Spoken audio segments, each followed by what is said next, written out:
80% first bench లో కూర్చున్న అమ్మాయికి और అబ్బాయికి నేను రెడీ. మీ దగ్గర ఏదైనా టూల్ కానీ లేకపోతే మీ దగ్గర ఏదైనా ఇన్నోవేటివ్స్ ఐడియాస్ ఉన్నా కూడా నేను దానికి ఫండింగ్ పెడతాను. ఆ రోజు మీరు నా దగ్గరికి వచ్చి ఏదైనా ఐడియాని షేర్ చేసినా కూడా అన్ని నేను ఓకే చేస్తాను. దానికి మీ కంటెంట్ నేను చూసేది మీ ప్రోటోటైప్ ఇవన్నీ చూడడం లేదు. మీ ఆలోచన మీ కమిట్మెంట్ ఒకటే చూస్తాను. నేను ఫండింగ్ కూడా పెడతాను. మరి ఎక్కడి నుంచి ఏ స్థాయి నుంచి ఏ స్థాయి దాకా వచ్చామో ఆలోచించండి. బ్యాక్ బెంచ్ లో కూర్చుని సార్లు చెప్తుంటే కామెంట్ చేసి బతికేసే నేను ఈ రోజు ఈ స్థాయికి వచ్చామంటే ఒకటే, నాకు ఎవరు అంటే ఈ రోజుల్లో బిజినెస్ ఏదైనా పెడదామంటే వెనకాల లాగే వాళ్ళు ఎక్కువ మంది ఉంటారండి. ఏదైనా మనం ఎదుగుదాం అనుకున్నాం అనుకోండి, మన ముందు కిందగా అవుతారు ఆటోమేటిక్ గా.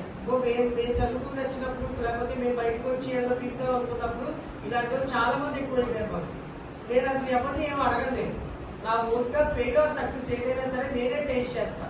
డైరీ మిల్క్ చాక్లెట్ ఉంటుంది, ఇలా బయట ఇలా అన్న తర్వాత నాలుగు మీద పెట్టుకుంటే తీరా మొత్తం చూ చేస్తూ ఉంటే ఎంత బాగుంటుంది చెప్పండి. ఆ క్యాడ్బరీ లోపలికి గొంతులు అలా వెళ్తూ ఉంటే ఏదైనా ఫెయిల్యూర్ అయినా టేస్ట్ చేయాలి, సక్సెస్ అయినా టేస్ట్ చేయాలి. మన మంచికే, మన లెర్నింగ్స్ కోసమే. ఇప్పుడు ఫెయిల్ అయ్యాం కదా జీవితాంతం ఫెయిల్ అవుతూ ఉంటామా? అవ్వం కదా. ఈ ఫెయిల్